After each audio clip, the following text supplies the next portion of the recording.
majlis dengan penuh takzimnya mempersilakan.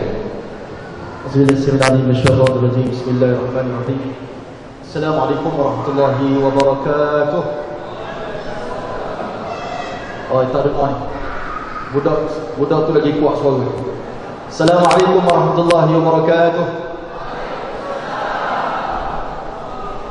Allahumma salli wa sallim ala sayyidina Muhammad wa ala ali sayyidina Muhammad. Ahmaduka ya Rabbi ma 'allamtana an nahmad. Wa usalli wa sallim ala habibina al-Mustafa sayyidina Muhammad ibn Abdullah afdalus salat wa taslim. Wa ala alihi wa ashabihi wa man istanna bi sunnatihi wa ihtada bi hadihi wa tamassaka bi sunnatihi ila yaumiddin. Amma ba'd. Terima kasih kepada pengacara majlis yang saya hormati, yang berhormat Tuan Haji Nazruddin bin Muhammad Bandi, Ahli Undang-Undangan Negeri Cangkak Jong. Yang berbahagia Tuan Haji Azhar Rafi'i, penasihat NGO Pekerti, pimpinan-pimpinan masyarakat, muslimin muslimat, seterusnya anak-anak yang dirahmati Allah Subhanahu wa taala sekalian. Kita berkumpul pada malam ini untuk mengingati peristiwa yang sangat agung kepada umat Islam, iaitulah peristiwa kelahiran baginda Nabi sallallahu alaihi wasallam. Walaupun ada setengah yang mengatakan perbuatan yang kita buat sekarang ni adalah bid'ah, yang tak pernah dibuat oleh Rasulullah, tidak pernah dibuat oleh para sahabat, tidak pernah dibuat oleh para tabi'in. Tapi ketahuilah putra Allah Subhanahu wa taala sekalian, apa yang kita buat pada malam ini, kita melakukan semata-mata menunjukkan kecintaan kita kepada Nabi Muhammad sallallahu alaihi wasallam. Kalau di sana ada orang yang mengatakan Nabi tidak membuat sambutan birthday Rasulullah, maka ketahuilah putra Allah Subhanahu wa taala, ada hadis yang menyatakan antara mafhumnya Nabi berpuasa setiap hari Isnin, disebabkan hari Isnin hari kelahiran Nabi kita Muhammad sallallahu alaihi wasallam. Nabi sambut birthday dia setiap minggu untuk Nabi berpuasa, iaitu disebut sebagai puasa sunat, yang disuruh umat dia untuk melakukan perbuatan yang sama.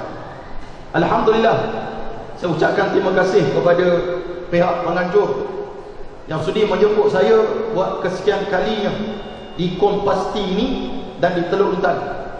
Syukur pada Allah Subhanahu wa taala kerana cuaca pada hari ini sangat baik dan sangat elok.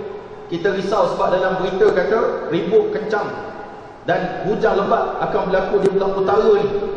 Moga Allah Subhanahu wa taala berkati pertemuan kita pada malam ni, insya-Allah. Rata-ratanya bermula pada 9 Rabiul Awal, mengikut almarhum Syekh Safiur Rahman Al-Mubarakfuri dalam kitabnya Ar-Rahiqul Maktum. Dia menyatakan tentang Allah Subhanahu wa taala sekalian, Nabi kita sallallahu alaihi wasallam lahir pada 9 Rabiul Awal mengikut perkataan yang asah. Tetapi yang masyhur di kalangan kita 12 Rabiul Awal. Namun apa yang paling penting sekali, Nabi lahir membawa satu cahaya yang cukup hebat. Yang cahaya itu yang kita sebut sebagai Islam, yang sampai kepada kita sekarang. Hebatnya Rasulullah sallallahu alaihi wasallam ini, tuan-tuan sekalian. Mungkin tuan-tuan dengar daripada anak-anak kita, adik-adik yang menyampaikan qasidah tadi. Mungkin ada yang menyalurkan lagu Qamarun. Qamarun lepas. Qamarun dah lepas ke belum? Belum. Ada lepas ni? Ada? Ya. Alhamdulillah. Dia sebut apa? Khuliqta mubarra'an min kulli 'aibin ka'annaka khuliqta kama tasha'. Rasulullah sallallahu alaihi wasallam disebut khuliqta mubarra'an min kulli 'aibin. Ini pujian seorang sahabat kepada Nabi sallallahu alaihi wasallam. Dia menyatakan Muhammad ini, Rasulullah, dicipta oleh Allah Subhanahu wa taala mubarra'an min kulli 'aibin. Tidak ada satu pun keaiban pada batang tubuh Nabi Muhammad sallallahu alaihi wasallam. Tak ada keaiban. Kita mungkin ada aib. Mungkin kita ada tai lalat besar di muka. Mungkin gigi kita tak teratur. Mungkin kita kulit hitam sebelah, putih sebelah. Mungkin kita tinggi sangat, rendah sangat, gemuk sangat. Tidak bagi Nabi SAW. Khuliqta mubarra'an min kulli aibin. Tidak ada satu aib bagi Nabi Muhammad SAW. Yang dipuji oleh para pencinta Rasulullah SAW. Anta syamsun, anta badrun, anta nurun fauqa nuri. Engkaulah matahari, engkaulah bulan purnama, engkaulah cahaya di atas cahaya. Itu pujian kepada Rasulullah SAW. Apa disebut oleh para sahabat kepada Rasulullah? Ka'annaka khuliqta kama tasha. Seolah-olah wahai Rasulullah, kamu dicipta ini ka'annaka khuliqta kama tasha, sama seperti mana apa yang kamu nak. Rasulullah nak hidung macam ni, nak pipi macam ni, nak rambut macam ni, seolah-olah macam itulah Rasulullah SAW dicipta. Tak kala mana Nabi SAW dalam peristiwa Isra wal Mi'raj, Nabi naik ke langit, Nabi bertemu dengan Nabi Allah Yusuf alaihissalam di langit yang ketiga. Bertemu dengan Nabi Allah Yusuf alaihissalam, yang kalau kita baca surah Yusuf, bagaimana kaum wanita VVIP, mak-mak datin Sri pada waktu itu dijemput oleh Zulaikha. Zulaikha ni isteri kepada Al-Aziz, bapa angkat Nabi Allah Yusuf AS, dan dia juga tuan-tuan Allah Subhanahu Wa Taala. Ada nota, saya ingat suruh berhenti dah tadi. Salam, mohon bantuan Ustaz, jemput yang di belakang, yang belakang mari ke depan. Khususnya yang muda-muda tulang belakang kuat lagi, mari duduk depan. Tinggal yang kat belakang tu yang tak berapa nak kuat tulang belakang. Siapa rasa dia kuat, datang ke depan. Siapa tak nak, tak boleh sebab ramai orang datang. Jadi kena mari. Tolong bagi kerjasama, mari ke depan. Tak apa, saya tak tanya soalan, InsyaAllah tak tanya soalan. Jadi tuan-tuan mari ke depan. Cuma nak keluar lambat sikit lah sebab duduk depan. Minta yang duduk di belakang, yang di luar masuk ke dalam dewan, insyaAllah. Jadi ketika mana Zulaikha menggoda Nabi Allah Yusuf AS, disebabkan kekacakan Nabi Allah Yusuf AS. Maka bila mana viral isu itu di Mesir, Zulaikha telah menggoda anak angkat dia sendiri. Maka mengikut sirah, dia panggil semua wanita-wanita, isteri-isteri bangsawan yang duduk kecam dia, yang duduk hashtag Zulaikha goda Yusuf. Maka pada waktu mati Allah Subhanahu Wa Taala dijemput mari dalam istana, dibawa keluar Nabi Allah Yusuf daripada penjara. Nabi Yusuf lalu di hadapan wanita-wanita itu, sambil wanita sedang mengupas buah, akhirnya terpotong jari mereka disebabkan kekacakan Nabi Allah Yusuf AS. Sampai mereka kata, ini bukan manusia, ini malakun karim, ini malaikat yang mulia, bukan orang. Kacaknya Nabi Allah Yusuf AS.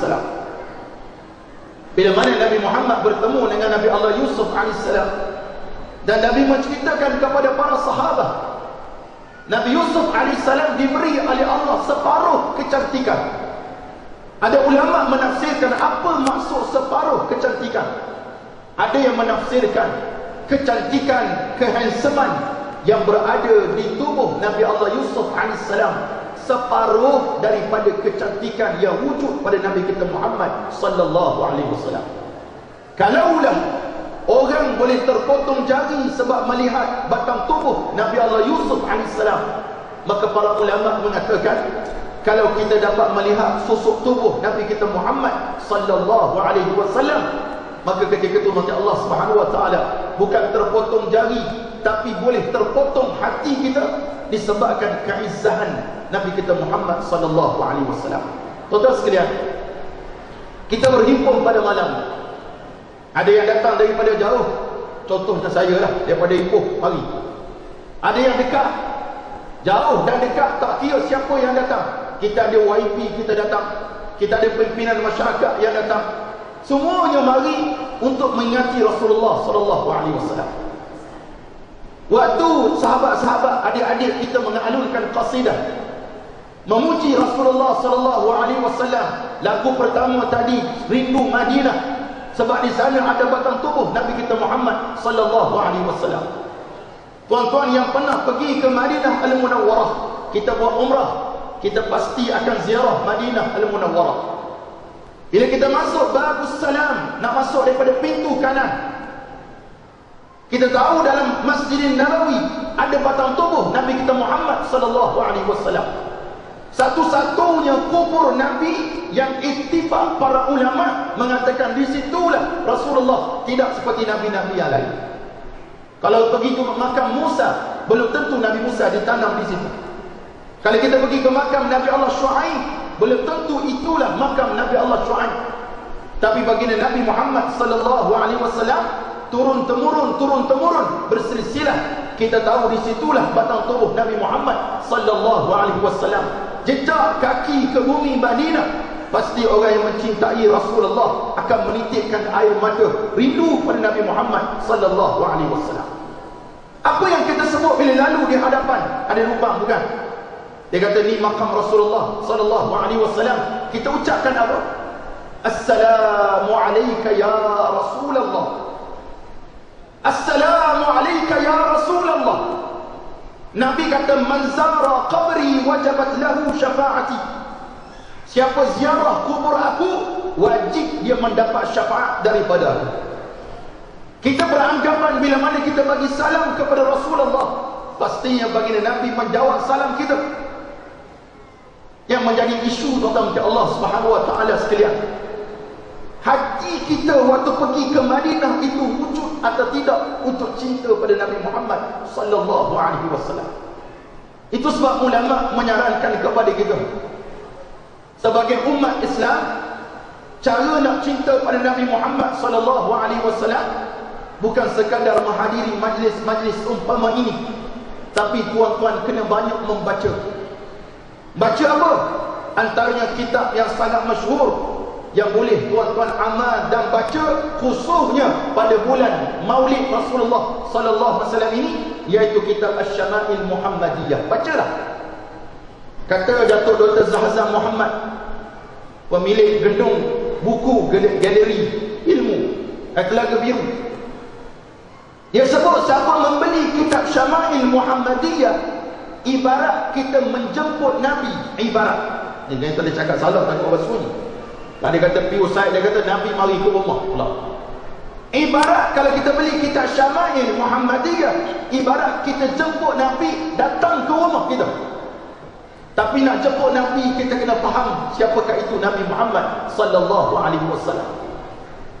Kita baca kitab sirah yang dikarang oleh para ulama untuk kita tahu sirah baginda Nabi Muhammad sallallahu alaihi wasallam, untuk menambah kecintaan kita kepada Nabi Muhammad sallallahu alaihi wasallam. Tuan-tuan yang dirahmati Allah Subhanahu wa taala sekalian, tajuk yang diberikan kepada saya, di baru masuk tajuk tadi mukadimah daripada saya. Tak apa, tuan-tuan duduk atas kursi tak lengah punggung, tak jangan risau, insya-Allah. Majlis kita akan berhenti sampai habis program, insya-Allah. Berhentilah dia. Jadi duduk, jangan lari. Nabi sebagai uswah hasanah. Ada yang kata qudwah hasanah. Uswah adalah contoh tauladan yang baik kepada kita. Nabi adalah seorang manusia. Muhammadun basyarun. Muhammad adalah manusia. Nabi Muhammad bukan malaikat. Tetapi walaisa kal bashari, tapi Nabi Muhammad tidak sama seperti mana manusia biasa. Namun Nabi tetap manusia. Nabi makan sama macam kita makan. Cuma bezanya Nabi makan sikit, kita sikit-sikit makan. Sikit-sikit makan. Tu je kita. Nabi tidur sikit, kita sikit-sikit tidur. Saya cakap pecah nak tekak pun ada yang tidur, tuan-tuan Allah Subhanahu wa taala. Nak sikit-sikit tidur. Nabi tuan-tuan Allah Subhanahu wa taala bangun malam, kuat bangun malam. Kita kadang-kadang bangun malam. Nabi kuat baca Quran, kita kurang baca Quran. Uswah hasanah.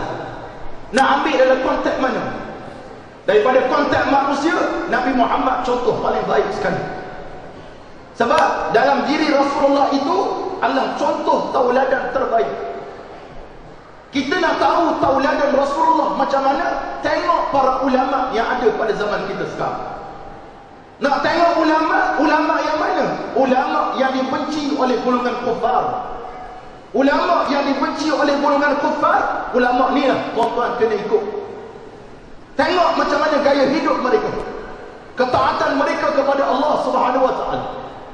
Ulama yang tidak pentingkan kedudukan, ulama yang tidak pentingkan harta benda, tapi ulama yang duduk hidupnya diserahkan kepada Allah Subhanahu wa taala. Kalau kita lihat di sisi Nabi Muhammad sallallahu alaihi wasallam, contohnya sikap Nabi macam mana? Ada sikap Nabi kata Allah Subhanahu wa taala, ada waktu yang Nabi boleh marah tapi Nabi tak marah. Ada seorang Arab Badui datang ke Masjid Nabawi. Masjid Nabawi pada zaman itu hanya berlantaikan tanah, berbumbungkan pelepah tamar, bertiangkan batang pokok tamar. Kita tuan-tuan macam Allah Subhanahu wa taala tengok masjid kat depan, kipas besar dua, kipas besar. Kipas tak besar, berlambak-lambak kipas. Yang ramai datang kipas ke manusia? Manusia ke kipas paling banyak? Banyak kipas kadang-kadang. Tu sebab ditimbul isu cicak tu baru ni. Dia kata cicak duduk kat masjid. Betul. Tapi mu nak cakap kat siapa sebenarnya cicak duduk masjid? Tuan-tuan Allah Subhanahu wa taala sekalian, Nabi Muhammad sallallahu alaihi wasallam sebagai contoh terbaik kepada kita. Daripada seorang manusia yang mampu untuk marah, tapi Nabi didik para sahabat Rasulullah dengan didikan sempurna. Seorang Arab Badui datang dalam masjid. Arab, orang asli padang pasir. Yang kita gambar orang Arab ni tidak ada pendidikan, jauh daripada akhlak yang mulia. Masuklah masjid Nabi, masuklah masjid Nabi, dan dia telah membuang air kecil dalam masjid. Cerita yang masyhur.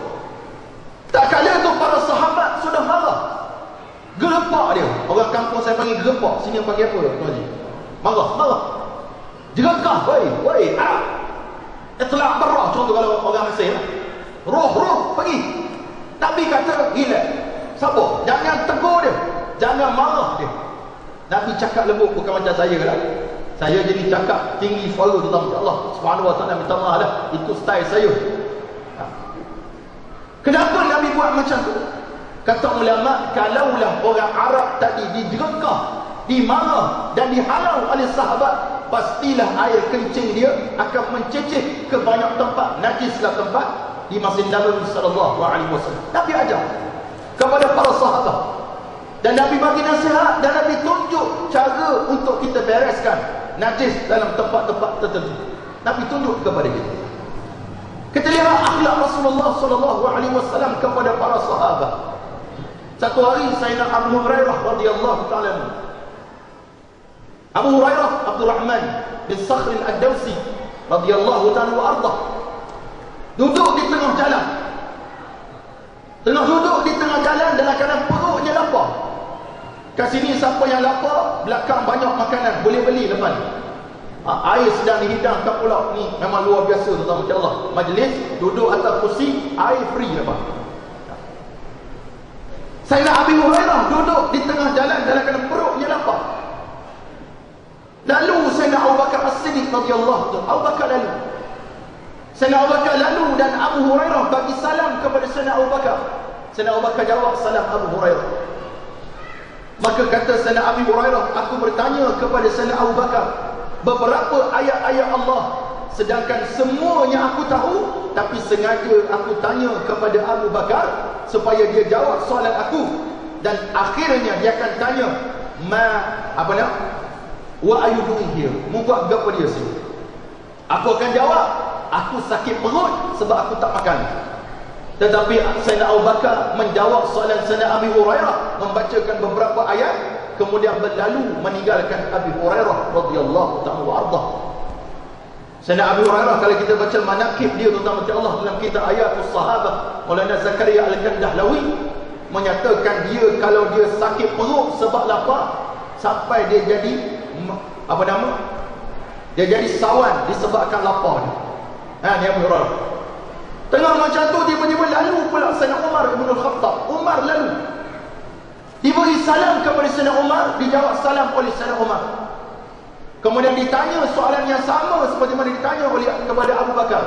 Sayyidina Umar menjawab, tetapi dia langsung tidak bertanya, "Mu buat apa kat sini wahai Abi Hurairah?" Kalau dia tanya, aku akan cakap, "Aku lapar perut." Tiba-tiba datang baginda Nabi Muhammad sallallahu alaihi wasallam. Tengok perbezaan Rasulullah. Tak kala mana Sayyidina Abu Hurairah tengok Nabi Muhammad sallallahu alaihi wasallam dalam kitab Baharul Bazi menyatakan hadis riwayat Imam Tirmizi, Rasulullah memanggil Abu Hurairah, "Ya Abu Hurairah, ya Abu Hurairah."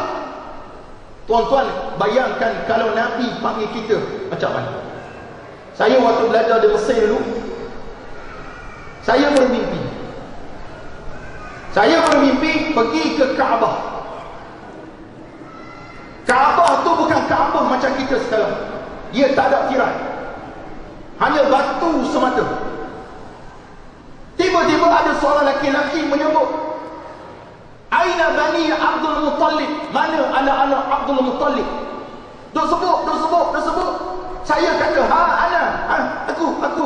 akulah. Saya kata. Dia tak pandang pun saya, tuan-tuan, Allah Subhanahu Wa Taala. Saya duk bayang tu macam duduk dekat Mekah waktu tu.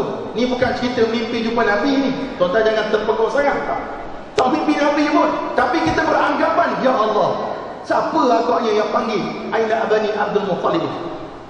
Mimpi yang kedua saya di Mesir juga.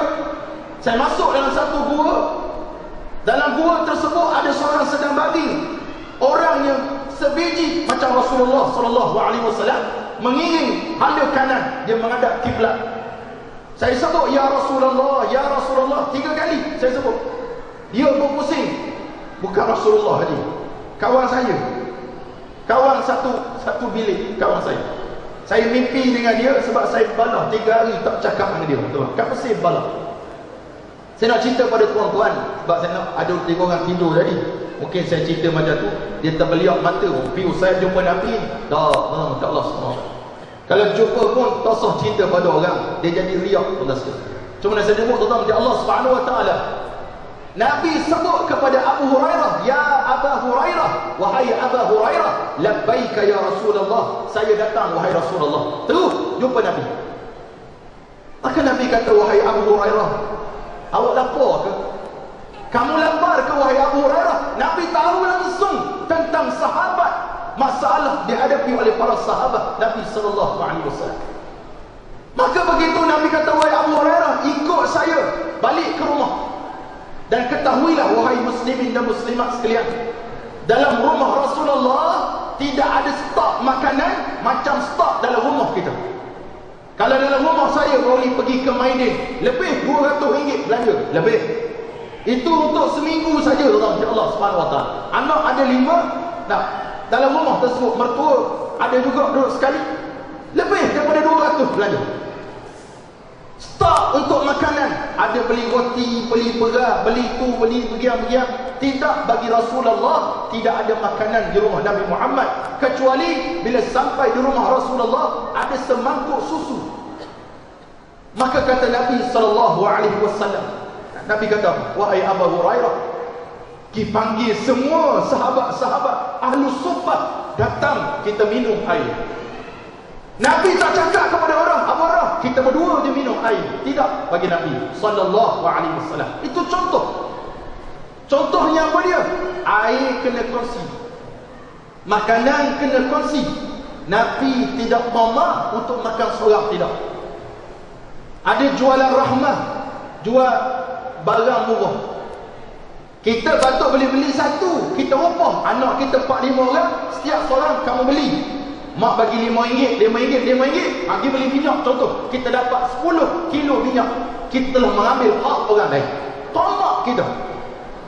Ada orang datang lewat tak dapat, pada muka kita kata sebab lewat, tengok kami bijak, 5 anak, 5-5 aku bagi duit, 5-5 beli, aku dapat banyak emas pula dah, banyak minyak.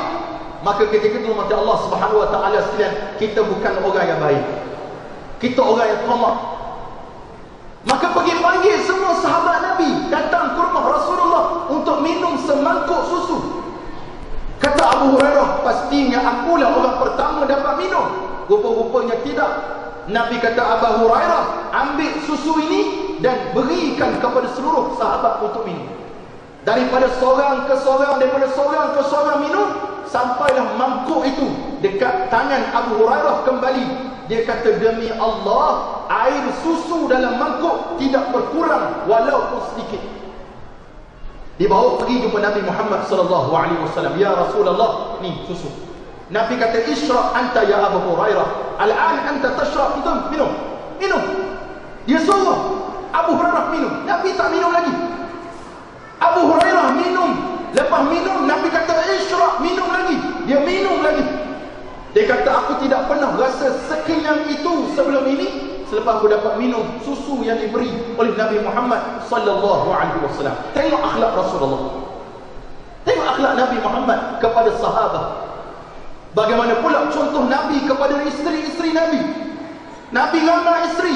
Jawab lelaki faham, itulah contoh dia. Mesti banyak isteri. Dia salah faham. Tuan-tuan, Allah SWT. Bukan tu maksud dia. Tengok bagaimana Nabi bermuamalah dengan isteri-isteri dia. Tuan-tuan, rujuk surah At-Tahrim.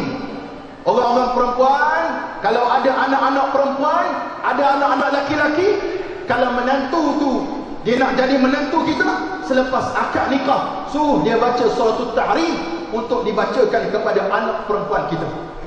Dalam surah At-Tahrim menceritakan tentang kehidupan keluarga Nabi Muhammad sallallahu alaihi wasallam. Ada satu ketika, tuan-tuan sekalian, ini nak habis dah, insya-Allah. Lepas ni kita dengar qasidah pula. Berehat sebentar. Nabi Muhammad sallallahu alaihi wasallam pernah, Nabi ni dia suka makan madu. Kita kata makanan sunnah. Madu tu makanan sunnah. Ada orang jual kat belakang tu. Jangan lupa tolong support. Jangan tengok saja. Sebab orang kita tu suka tengok je. Lepas tu terima kasih. Tu je. Kena support dia. Nabi akan minum madu atau makan madu ni dekat rumah Zainab binti Jahsy, Ummul Mukminin Zainab binti Jahsy. Nabi SAW ni antara Sayyidatuna Zainab binti Jahsy dengan Sayyidatuna Aisyah radhiyallahu ta'ala anha, hubungan mereka ni macam kita lah. Dia tak berapa istilahnya, tak berapa ngam, tak berapa ngam. Kalau orang kata dia dok takkan isteri Nabi tak ngam, tak cerita. Saya nak cerita pada tuan-tuan bagaimana Nabi mentadbir keluarga dia.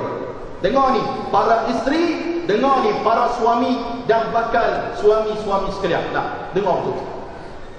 Ketika mana dia pergi rumah Zainab binti Jahsy, Sayyidatuna Aisyah radhiyallahu ta'ala, dia ada klik dia. Tahu klik? Tak, makcik tahu klik? Klik ni geng dia. Geng dia Sayyidatuna Hafsah bintu Umar. Seorang anak Sayyidina Abu Bakar, seorang anak Sayyidina Umar. Dia dikancing betul dua ni. Kata Sayyidatuna Aisyah kepada Hafsah, Hafsah, kalau Nabi balik rumah kamu, kalau Nabi bercakap dengan kamu, kamu kata Nabi, mulut Nabi berbau maghafir. Maghafir ni macam petai lah, petai. Makan petai. Makan apa nama? Tempoyok gitulah, berbau. Tapi Nabi tak minum maghafir. Dia nak bergurau dengan Nabi Muhammad sallallahu alaihi wasallam. Maka Nabi pergi sebagaimana rutin selepas asar, pergi rumah Zainab. Nabi makan madu, Nabi balik ke rumah Sayyidatuna Hafsah. Sayyidatuna Hafsah cakap seperti mana apa yang dia ajar oleh Sayyidatuna Aisyah. Kata Rasulullah, saya tak makan pun maghafir. Nabi takkan makan benda yang busuk. Nabi tak makan. Kalau ada petai kat Mekah, Nabi tak makan petai. Allah SWT. Kalau ada jeri, Nabi tak makan. Bawang pun Nabi tak makan, sebab dia berbau. Tapi kalau tuan-tuan pernah pergi ke negara Arab, khususnya kalau sahabat-sahabat belajar di Mesir, bawang tu menjadi dia punya ulam-ulaman dia. Bawang besar tu.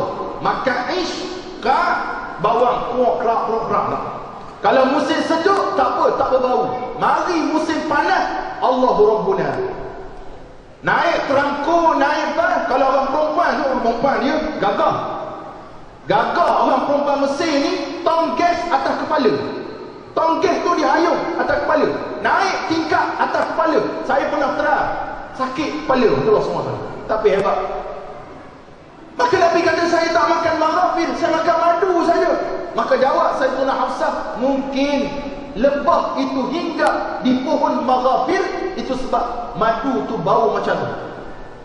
Nabi pergi rumah Sayyidatuna Aisyah, Sayyidatuna Aisyah sebut gitu juga.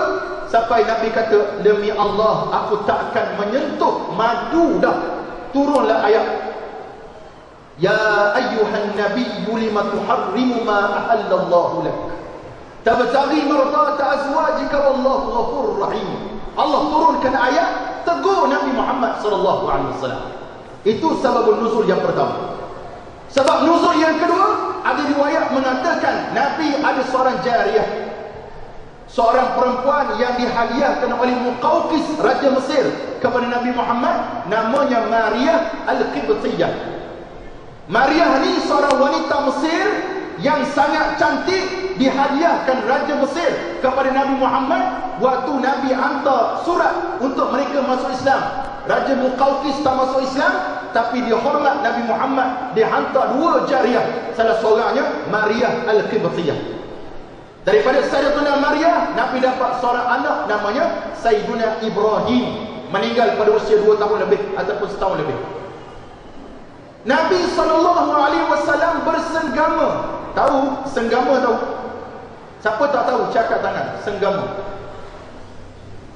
Budak-budak jangan tahu, biar orang tua saja. Senggama ni makna bersama, bersamalah suami isteri. Laki dengan perempuan, itu senggama. Dalam rumah Sayyidatuna Hafsah, dalam bilik Sayyidatuna Hafsah, dan berita disampai kepada Sayyidatuna Hafsah, dia pergi bertemu Nabi Muhammad sallallahu alaihi wasallam. Ya Rasulullah, fi baiti, dalam rumah saya, wa fi hujri, dalam bilik saya, ya Rasulullah. Dia marah ke dia merajuk? Allah SWT. Dia marah ke dia merajuk? Dua-dua ada. Marah ada, merajuk ada pada Nabi Muhammad sallallahu alaihi wasallam. Nabi kata, wahai Hafsah, wahai Hafsah, redha tak engkau kalau aku cakap aku takkan sentuh dah Maryah Al-Qibtiyah? Maka jawab dia, ya Rasulullah, bukankah Maryah itu halal untuk kamu? Maka turun ayat Allah Subhanahu wa taala, ya ayyuhan nabiyyu lima tuharrimu ma ahallallahu lak, ila akhir ayat. Cuma Nabi pesan kepada Hafsah, don't cerita ke orang, jangan cerita ke orang, siapa pun jangan cerita. Agak-agak orang perempuan ni boleh tahan tak cerita, cakap tangan sejak orang perempuan. Agak-agak orang perempuan ni dia bercerita ke tak bercerita? Tolong jawab sikit Haji. Dia bercerita ke tak cerita? Dia cerita. Dia cerita kat siapa? Dia cerita kepada Sayyidatuna Aisyah radhiyallahu ta'ala. Udah pecah rahsia.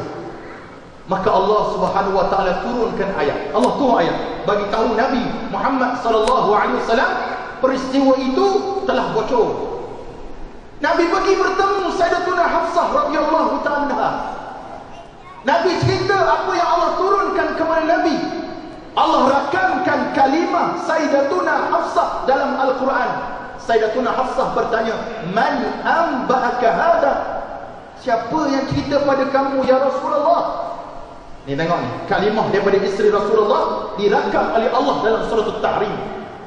Maka jawab Nabi, man amba'aka hadha? Qala nabbani al-alimul khabir. Yang kabarkan kepada aku Allah yang maha tinggi, yang khabir. Khabir ni lebih dalam daripada alim. Kalau alim yang maha mengetahui, khabir yang mendalam pengetahuan daripada Allah Subhanahu wa taala. Dalam peristiwa ni hadirin sekalian, Nabi tak marah isteri dia. Nabi tak ada angkat tangan pelampau atau muka Hafsah, tidak. Nabi tak ada tergajam, tak jentik pun isteri si Nabi Muhammad sallallahu alaihi wasallam. Tapi ada suami-suami, minta maaf para suami sekalian, yang mengaji agama tapi dengan isteri cakapnya kasar. Cakap kasar. Isteri pun sama, yang mengaji agama cakap dengan suami kasar. Cakap lembut-lembut dengan suami, cakap lembut-lembut dengan isteri. Nabi ajar kepada kita untuk didik isteri bukan dengan kekerasan. Nabi ajar. Tapi Nabi tetap manusia seperti mana kita. Nabi ada perasaan.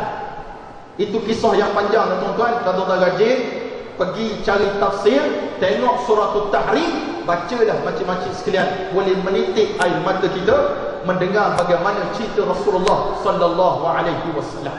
Banyak lagi saya nak sebut kepada tuan-tuan, tapi saya tak boleh nak cakap semualah. Kena belajarlah, kena mengaji tuan-tuan macam. Yang terakhir sekali, saya nak sebut kepada tuan-tuan juga yang sangat penting, terutama kita berada pada marhalah akhir zaman ini. Kita berada di hujung zaman. Nabi kata, taraktu fikum amrayni. Dalam riwayat yang paling sahih, taraktu fikum saqalaini. Saya sebut yang pertama dulu. Aku tinggalkan kamu dua perkara. Lan tadillu abada in tamassaktum bihima. Kamu takkan sesat selama-lamanya kalau pegang betul-betul dua perkara. Yang pertama, kitabullah, Al-Quranul Karim. Ni anak-anak tahfiz kat depan kita. Tuan-tuan haji, puan-puan hajah, puan-puan, tuan-tuan, adik kakak sekalian, Al-Quran untuk kita baca dan menjadi dustur perlembagaan kita. Apa saja yang Allah sebut dalam Quran, itulah yang perlu kita baca. Baru ni kecoh, ada orang kafir baca Quran, kita marah. Kecoh tentang Allah Subhanahu Wa Taala tafsirkan Quran, kita marah. Dalam masa yang sama tentang Allah Subhanahu Wa Taala ada di kalangan kita yang Quran pun tak reti baca, kita tak marah. Kita tak terasa langsung, tapi kalau orang baca, kita akan marah. Mungkin itu hak kita untuk marah. Tapi bagaimana umat Islam yang meninggalkan Al-Quranul Karim? Bagaimana umat Islam yang meninggalkan Al-Quranul Karim? Itu sebab bila mana muncul lagu Lau kana bainana al-habib, kalaulah Rasulullah ada pada zaman kita sekarang. Saya waktu daripada Ipoh sampai ke Teluk Intan, saya dengar ceramah Datuk Dr. Profesor Rofa. Dia cerita tentang racun dan gula-gula Yahudi untuk menjahanamkan umat Islam. Dan bentuk yang paling canggih sekarang, mereka memasukkan uslub kaedah LGBT dalam seluruh aktiviti kehidupan manusia. Saya tengok tadi tu nama Allah, dia senaraikan contohnya filem-filem terbaru yang negara lain haramkan, Malaysia halalkan. Contohnya Barbie, contohnya yang ada unsur-unsur LGBT dekat situ, dia benarkan. Sedih tengok tuan-tuan, kata Dr. Rafa, kalau Allah Subhanahu Wa Taala nak menghancurkan dunia ni, Allah boleh hancurkan. Sebab apa Allah boleh hancurkan? Sebab manusia sangat derhaka kepada Allah Subhanahu Wa Taala. Allah boleh hancurkan dunia ini kalau kaum Sadum, kaum Nabi Allah Lut alaihissalam, dalam satu tempat di Sadum yang melakukan perbuatan LGBT, Allah boleh hancurkan mereka. Tapi tuan-tuan tahu tak, 2/3 dunia sekarang ini sedang mengalami masalah LGBT. Disaport oleh PBB, disaport oleh WHO, semua support belaka LGBT. Kalau dulu yang kita sebut WHO ni, yang memegang kesihatan dunia, yang mengatakan LGBT satu masalah penyakit masyarakat, tapi sekarang dia ubah dah statement, dia kata itu bukan penyakit. Dia kata LGBT bukan penyakit, dia suatu hak yang perlu kita hormati. Ini yang bahaya tentang Allah Subhanahu Wa Taala. Dalam Quran kita baca, saya pernah berdebat dengan sekelompok manusia golongan-golongan LGBT. Ada seorang tu dia selalu PM saya. Dia seorang perempuan, seorang lelaki jadi perempuan. Seorang PM tu. Bagus pula dia PM tu. Dia tanya soalan, lepas tu dia puli kita. Dan sekali mesti dia akan buat hashtag, ada apa takut, dia guna hashtag saya, ada apa takut. Soalan dia semua nak mempelikkan Islam lah. Saya kata, awak tak takut ke kepada Allah? Dia kata, tak apa, nanti taubatlah. Apa masalah dia? Apa yang besar kecoh sangat macam ni? Ini masalah besar yang berlaku masyarakat. Kalaulah Nabi wujud pada zaman kita, hidup pada zaman kita, alangkah sedihnya Nabi kita Muhammad sallallahu alaihi wasallam. Yang kedua, sunnah Nabi kita Muhammad sallallahu alaihi wasallam yang sepatutnya kita pegang betul-betul usul umat Islam. Kita sekarang umat Islam yang sedang banyak dalam kecanduan perkara-perkara lara di luar sana. Saya doa kepada Allah untuk diri saya dan diri ahli keluarga saya dan diri kita semua tentang Allah Subhanahu Wa Taala. Moga Allah menjadikan kita pada malam ini dan seterusnya di kalangan orang yang disebut oleh Nabi Muhammad oleh Allah Subhanahu Wa Taala dalam Al-Quran daripada orang-orang yang mendengar kalam Allah, kalam Rasulullah, kalam mau'izah peringatan dan mengikuti kebaikan-kebaikan yang wujud dalam kalimah-kalimah tersebut. Jadilah Allah kita sebagai uswah hasanah kepada kita semua, khususnya para suami. Saya seorang suami, saya ada isteri, saya ada anak-anak. Saya melihat anak-anak saya membesar, seperti mana tuan melihat anak tuan-tuan membesar. Sekarang kita berada pada tahun 2023. Bagaimana tahun 2033? 2043? Adakah kehidupan sama seperti mana sekarang? Jawapannya tak sama dengan Allah SWT. Apa yang paling penting sekali, pegang sungguh-sungguh, carilah pengajian-pengajian ilmu, hidupkan pengajian ilmu, dan insyaAllah kita akan selamat di dunia dan selamat di akhirat Allah SWT. Aku qawli hadza wa astaghfirullah al-azim li wa lakum wa lisa'iril muslimin wal muslimat fastaghfiruhu fa ya'fuzul mustaqimin wa ya'lal muttaqin. Wassalamualaikum warahmatullahi wabarakatuh. Waalaikumsalam warahmatullahi wabarakatuh.